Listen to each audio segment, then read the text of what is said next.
Morning student.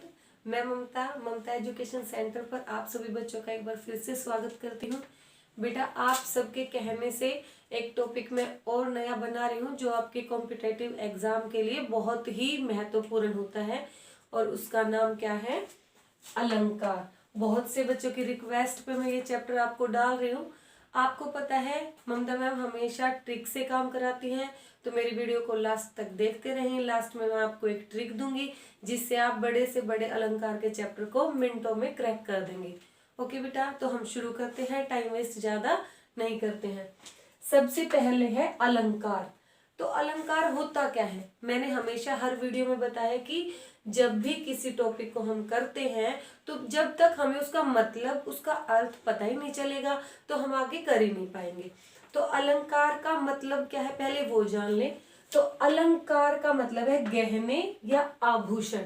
आपको तो पता है, गर्ल्स को तो पता ही होता है, बॉयज भी जानते हैं कि गहने आभूषण क्या होते हैं। यानी कि जिस प्रकार एक नारी की सुंदरता को बढ़ाने के लिए वो गहनों का प्रयोग होता है, उसी प्रकार जब कवि है अपनी रचना को अति सुंदर, अति आकर्षित बनाना चाहते हैं तो वहां पर वो क्या प्रयोग करते हैं? अलंकार का प्रयोग करते हैं बेटा। अलंकार रूपी गहनों का प्रयोग करते हैं कवि अपनी कविता को सुंदर बनाने के लिए। तो सबसे पहले तो आपके माइंड में क्लियर हो जाना चाहिए कि जो अलंकार है वो भाषा के गहने हैं। अगर जितने हम अलंकार प्रयोग करेंगे भाषा उतनी ही सुंदर और आकर्षित बनती चली जाएगी। अब आ जाते हैं हम ये प्रकार के कितने होते हैं, यानी कि इसका भेद कितने होते हैं। तो भेद होते हैं बेटा इसके दो। पहला शब्दालंकार और दूसरा अर्थालंकार। नाम से ही आपको क्लियर होता जा रहा है कि शब्दा अलंकार शब्दों का चमत्कार। इसमें क्या हो जाएगा बेटा? शब्दों का चमत्कार, जिसमें शब्दों का चमत्कार होता है। तरह तरह के शब्द आते हैं, कोई शब्द एक बार आता है पर अर्थ कई दे जाता है, कई शब्द कई बार आते हैं और अर्थ हर बार अलग दे जाते हैं, है ना। कई बार शब्दों के उतार चढ़ाव आते हैं, यानी कि शब्दों के चमत्कार जहां पर भी आपको मिलेंगे ना, समझ लो वो शब्दालंकार है। अब अर्थालंकार क्या है? अर्थालंकार में है बेटा अर्थों के चमत्कार। अर्थों के चमत्कार, जब शब्द पे डिपेंड न रहकर हम उसके अर्थ के बारे में जानेंगे। कोई शब्द अपना अर्थ देता है और वहां पर आपको चमत्कार मिलता है, उतार चढ़ाव आप देखते हो वाक्य के अंदर, तो वहां अर्थालंकार आ जाता है। जब कभी भी अलंकार के भेद पूछेंगे तो आपको दो ही बताने हैं। कई बार बच्चे कह देते हैं वहां पर 6 है 7 है, नहीं, ये उसके प्रकार नहीं है। अलंकार के तो सिर्फ प्रकार दो ही हैं। इनके तहत यानी कि शब्दा अलंकार और अर्थालंकार के अंदर फिर उपभेद चलते हैं, और ये तो अनगिनत होते हैं बेटा, इनको हम काउंटिंग में नहीं ले सकते, ये अनगिनत होते हैं। आज इस वीडियो में जो मैं करवा रही हूँ ना, वहां पर सिर्फ मोस्ट इंपोर्टेंट, जो अधिक से अधिक आपके बड़ी क्लासेस के जो एग्जाम है वो क्रैक करने के लिए, या आप किसी भी सिविल सर्विस की तैयारी कर रहे हैं वो क्रैक करने के लिए, जो जो भी अलंकार आते हैं वो मैंने आपके लिए छाट के इस वीडियो में भर दिए हैं। तो सबसे पहले हम शब्दालंकार में आ जाते हैं। शब्दालंकार में सबसे पहले आता है बेटा सबसे इंपॉर्टेंट अनुप्रास अलंकार। अब अनुप्रास अलंकार में क्या होता है बेटा? एक शब्द की बार बार बार बार आवृत्ति होती है। तो इसकी मेन बात क्या है? इसमें आवृत्ति होती है। अब आवृत्ति क्या है ये तो आपको सभी को पता है। आवृत्ति यानी बार बार आना, बार बार आना। जैसे रघुपति राघव राजा राम, देखो इसमें रे की आवृत्ति आई जा रही है ना। पीपर पात सरिस मन डोला, पीपर पात सरिस मन डोला। पीपर में पे और पे ले लिया और पात में भी पे, वहां पे की आवृत्ति आ रही है और इसमें रे की आवृत्ति आ रही है। तो ये सबसे सिंपल होता है, सभी अलंकारों में सबसे ज्यादा सिंपल यही होता है छाटना। जब कभी भी वर्णों की आवृत्ति होती है तो हम आवृत्ति में और क्या ऐड कर देंगे? वर्णों की। मैं बार बार अलग अलग बात क्यों बता रही हूं? ताकि आपको एक एक पॉइंट पे भी कोई भी डाउट न रह जाए। आवृत्ति तो है, आपको पता है, लेकिन आवृत्ति है किस चीज की? शब्दों की नहीं होगी बेटा, शब्दों की आवृत्ति नहीं होगी, वर्णों की। वर्णों के, वर्ण यानी ए से लेके ग ज्ञानी तक सारे वर्ण हैं। तो वर्णों की आवृत्ति के कारण जहां पर चमत्कार उत्पन्न होता है वो क्या है बेटा, अनुप्रास अलंकार है। अब सेकंड पे चलते हैं, यमक। यमक में क्या होता है, देखो 3 बेर खाती थी, वे 3 बेर खाती है। जितनी बार भी शब्द आएगा ना उतनी बार अर्थ अलग निकलेगा। यानी कि जितने शब्द, देखिए जितने शब्द उतने अर्थ।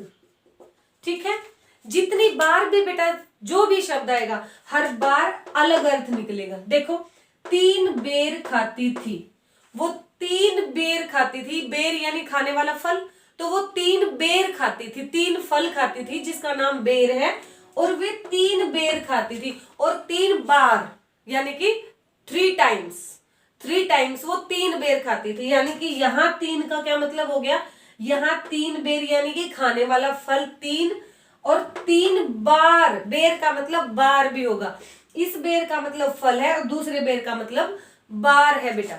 ठीक है, ऐसे ही कनक कनक ते 100 गुना, मादकता अधिकाय, वा खाए बोरात है या पाए बोरात, है ना। जब कनक कनक ते 100 गुना होती है, कनक एक कनक धतूरा, एक कनक सोना, मतलब कि जो धतूरा है ना वो तो खाने के बाद ही इंसान को नशा होता है, लेकिन जो दूसरा कनक है वो क्या है, सोना, जिसके गहने बनते हैं, उसको तो इंसान जब पा लेना तो ही घमंड में पैर जमीन पे नहीं रखता। यानी कि सोने को तो बगैर खाए ही, पहनने से ही घमंड हो जाता है। तो यानी कनक 2 बार आया, दोनों बार उसका अर्थ अलग निकला है बेटा। तो इस बात को क्लियर किया आपने, जितनी बार भी शब्द आएगा ना उतनी बार ही अर्थ अलग आएगा।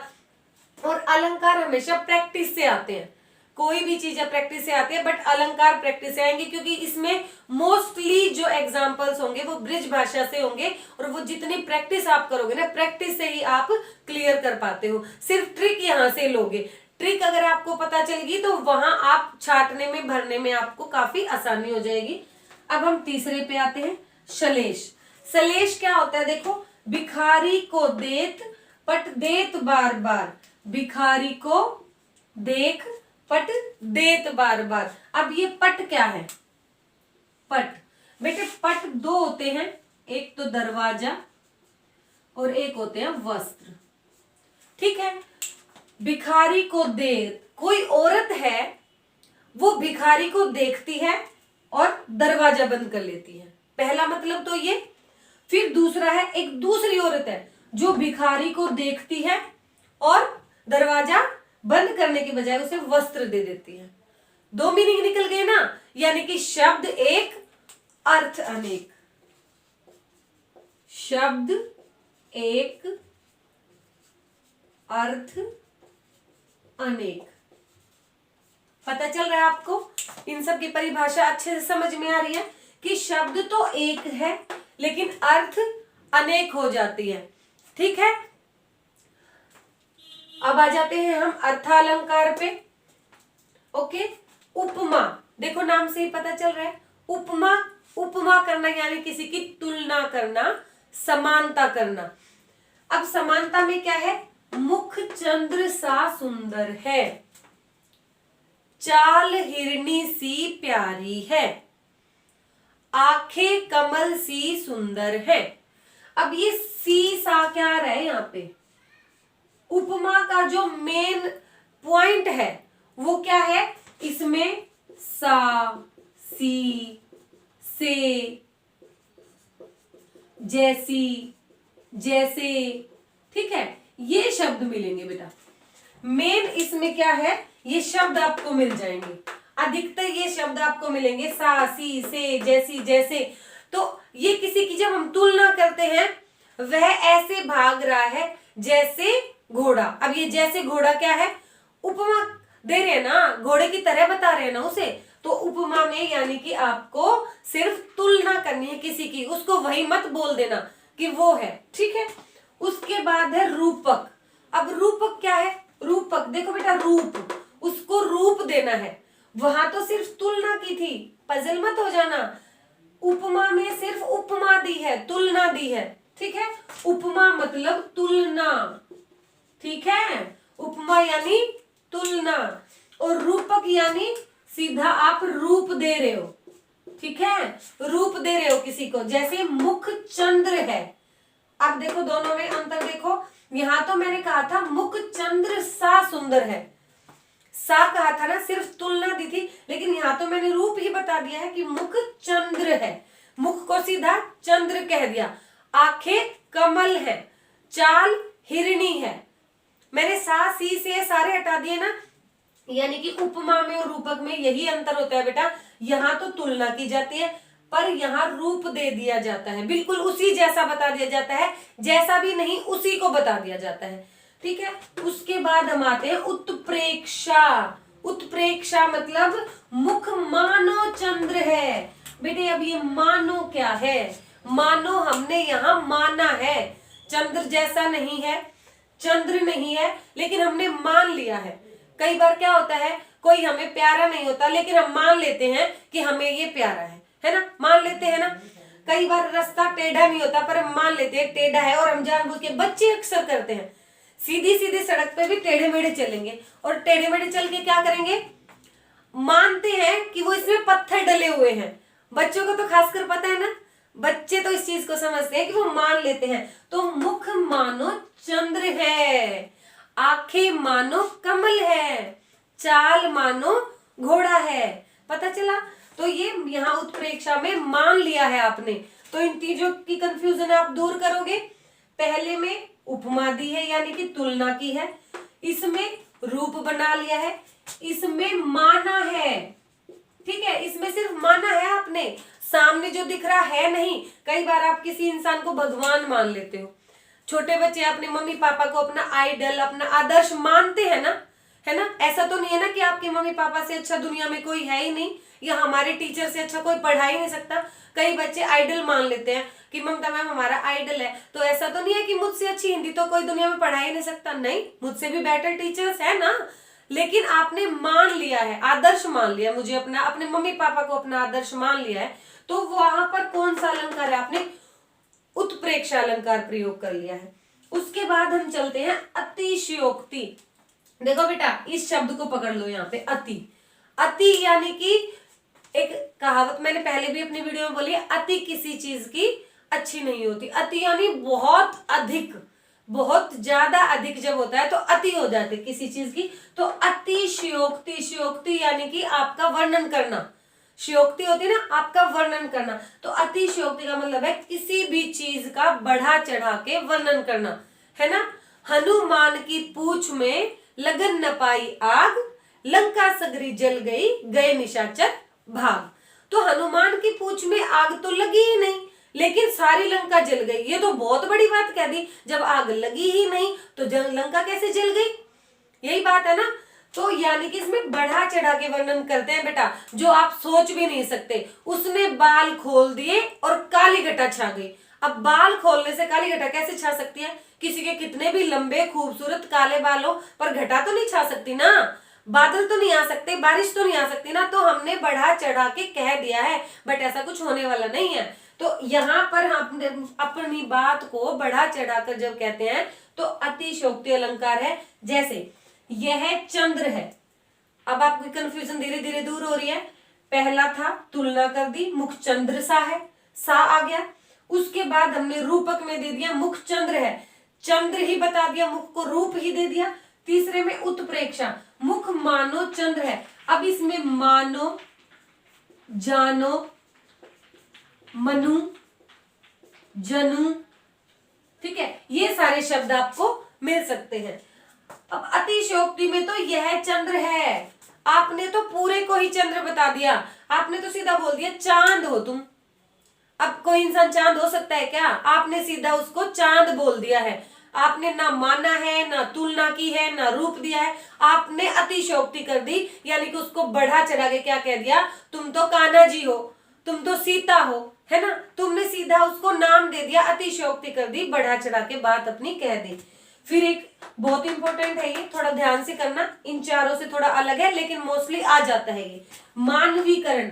देखो मानवीकरण, मानव को यहां पर अंडरलाइन करो, इसको मैं बता देती हूँ, बढ़ा चढ़ाकर वर्णन, ठीक है, बढ़ा चढ़ाकर वर्णन होता है इसमें अतिशयोक्ति में। अब मानवीकरण में है किसी भी प्रकृति यानी किसी भी निर्जीव चीज को आप सजीव मानोगे, है ना। देखो, सोन जूही की बेल, अब बेल है, सजीव है, वैसे सांस लेती है पर दिखने में आप सबको तो यूं ही लगता है ना कि वो निर्जीव है, चलेगी थोड़ी ना। अब बेल है, जहां पर भी आप लगाओगे वहीं रुकेगी, वो अपने आप तो चलेगी नहीं, वहां से कहीं जाएगी नहीं। लेकिन चौकड़ी भरती चंचल हिरनी, लेकिन इसमें आपने क्या कह दिया कि वो हिरनी की तरह चौकड़ी भर रही है ना। समुंदर बेहाल बच्चे की तरह डोला, अब समुद्र है, वहां से कहीं जाएगा थोड़ी ना, लेकिन बेहाल बच्चे की तरह डोला, आपने क्यों कह दिया, उसको मानवीकरण रूप दे दिया, मानव का रूप दे दिया, मानव का रूप देना, ठीक है। तो ये मानव का रूप देना किसमें हो गया बेटा, कि आपने इसका मानवीकरण कर दिया। किसी भी प्रकृति का, किसी भी प्राकृतिक वस्तु का या किसी भी प्रकृति की कोई भी छटा का आप वर्णन मानव के रूप में कर दो तो वहां पर क्या लग जाएगा, मानवीकरण अलंकार लग जाएगा। तो ये थे बेटे आज के आपके अलंकार। इसमें सबसे ज्यादा मोस्ट इंपोर्टेंट जो अलंकार है वही मैंने करवाए हैं। अलंकार तो अनेकों हैं, अनगिनत हैं, उनकी डिटेल में अगर आप चले गए तो काफी पीछे रह सकते हैं, क्योंकि मोस्टली बड़ी से बड़े एग्जाम में यही अलंकार आते हैं जो कि आपको क्रैक करने होते हैं। इन्हीं में से आपसे क्वेश्चन पूछे जाते हैं एमसीक्यू में, फिलअप्स में और रिक्त स्थान भरो में। ये सभी तरीके अलग हैं, लेकिन यही मोस्ट इंपोर्टेंट आपके अलंकार होंगे। अब मैंने आपसे प्रॉमिस किया था कि मैम लास्ट में आपको ट्रिक देके वीडियो को खत्म करेंगी, तो रेडी फॉर द ट्रिक। आप ट्रिक के लिए याद कर ले। देखिए, शब्द अलंकार जो होता है उसमें 3 होते हैं, लेकिन बच्चे हमेशा कंफ्यूजन में रहते हैं कि वो 3 हैं कौन से। शब्द अलंकार में वो मिक्स हो जाता है माइंड में कि वो 3 कौन से हैं, अनुप्रास है, रूपक है या फिर सलेश है या अतिशयोक्ति, वो पजल हो जाते हैं। तो एक ट्रिक से आप याद रखेंगे कि शब्द अलंकार कौन से हैं। देखिए ट्रिक उठा लिए, ए, ये, श, ए, ये और श, आयश, ये आपकी ट्रिक है, ये आपकी शब्द अलंकार की ट्रिक है बेटा। ए, ये, श, ऐसे अनुप्रास, ये से यमक और श से शलेश। तो आप लाइफ में कभी भी नहीं भूलेंगे आयश, चाहे आप अपने सामने एग्जाम में लिख ले, कुछ भी लिख ले, कहीं पर भी 2 या 3 बार अपने हाथ से आयश लिखेंगे तो आपको याद रहेगा शब्द अलंकार में हमेशा आयश का फॉर्मूला लगता है, अनुप्रास, यमक और सलेश। ओके, अब आ जाते हैं यहां पर, ये बड़ा इजी है। देखो उ, रू, देखो यहां से बनाओ उ, रू, उ, अति और मान, ठीक है। तो हम यहां से ले लेते हैं अति, अति हमने यहां से उठा लिया, रू, रू ये है और ये दोनों ऊ भी इसके अंदर साउंड कर रहे हैं, रे, और देखो बड़ा ऊ है, ध्यान से, रे और ऊ, तो रू और उपमा और उत्प्रेक्षा इसके अंदर है, और मैं, अति रूम। ये आपकी बन गई ट्रिक कि अर्थालंकार में क्या क्या होता है, अति रूम। देखो यहीं से खोलती हूं मैं इसको, अतिशयोक्ति, अति से, रू से रूपक, और ऊ की मात्रा है, ऊ की मात्रा से देखो उत्प्रेक्षा और उपमा, उत्प्रेक्षा और उपमा, और मैं से मानवीकरण, ठीक है। तो ये ट्रिक आपने देखी, आयश और अतिरूम। आयश शब्द अलंकार की ट्रिक है और अतिरूम अर्थालंकार की ट्रिक है। तो इस ट्रिक को आप अपने माइंड में रखेंगे तो कभी भी ये भूलेंगे नहीं, क्योंकि कई बार ये भी पूछा जाता है, बड़े बड़े एग्जाम में ये पूछ लिया जाता है कि अर्थालंकार का भी कौन सा प्रकार है, अर्थालंकार में भी कौन सा प्रकार है, तो वो आप इसी ट्रिक से सोल्व कर सकते हैं, क्योंकि आपके माइंड में हमेशा मिक्सअप हो जाता है कि शब्दालंकार में कौन से अलंकार आते हैं और अर्थालंकार में कौन से आते हैं। ये चीज मैंने आपको बता ही दी है, एक बार से मैं समराइज्ड कर देती हूँ इसको। देखो, अनुप्रास यानी वर्णों की आवर्ती, यमक यानी जितने भी शब्द उतने अर्थ। उसके बाद सलेश शब्द एक होगा, हर बार अर्थ अलग होगा। जैसे रहीमन पानी राखिए, बिन पानी सब सून, पानी रहे न उबरे, मोती मानस चुन। यानी कि पानी तो एक ही है ना, लेकिन यहाँ अर्थ तीन निकल गए। ये मैंने आपको क्यों बताया, क्योंकि यहाँ पर आपको शायद कम समझ में आएगा, भिखारी को दे पट देत बार बार, लेकिन यहाँ पानी के तीन अर्थ है। पानी तो एक ही बार आया, लेकिन अर्थ तीन आ गए। पहला पानी इज्जत, दूसरा पानी आटे में मिलाने वाला पानी, और तीसरा पानी इज्जत, सॉरी तीसरा पानी पीने वाला पानी। पहला मान सम्मान का पानी जो मोती से उतर गया, दूसरा पीने वाला पानी जिससे जीवन होता है, और तीसरा कौन सा, आटे में मिलाने वाला पानी। ठीक है, उसके बाद में देखो उपमा, रूपक, उत्प्रेक्षा, अतिशयोक्ति और मानवीकरण। उपमा यानी तुलना हो गई, रूपक रूप हो गया, उत्प्रेक्षा इसमें माना जाता है, किसी को भी मान लेते हैं, चाहे वो हो या ना हो, वो हमारे ऊपर डिपेंड है। अतिशयोक्ति में बढ़ा चढ़ाकर वर्णन होता है, और मानवीकरण में मानव का रूप दे दिया जाता है। किसको, प्रकृति को। मानव को रूप नहीं देना, यहाँ पे याद रखना, इन चारों में तो मानव को रूप दिया है, लेकिन यहाँ पर मानवीकरण में प्रकृति को रूप दे दिया जाएगा। किसका, मानव का। तो बेटा आपकी सबकी रिक्वेस्ट पे ये चैप्टर मैंने बहुत स्टडी करके आपके लिए तैयार किया है। आई होप आपको बहुत अच्छा लगेगा। पिछली मेरी सभी वीडियो में आपने मुझे बताया है कि आपने काफी सारे एग्जाम हैं जो क्रैक किए हैं, जिसमें मेरी वीडियो ने आपका बहुत साथ दिया है। मुझे काफी खुशी हुई कि आप सब ने मेरी वीडियो देखी, उसे सब्सक्राइब किया, लाइक किया।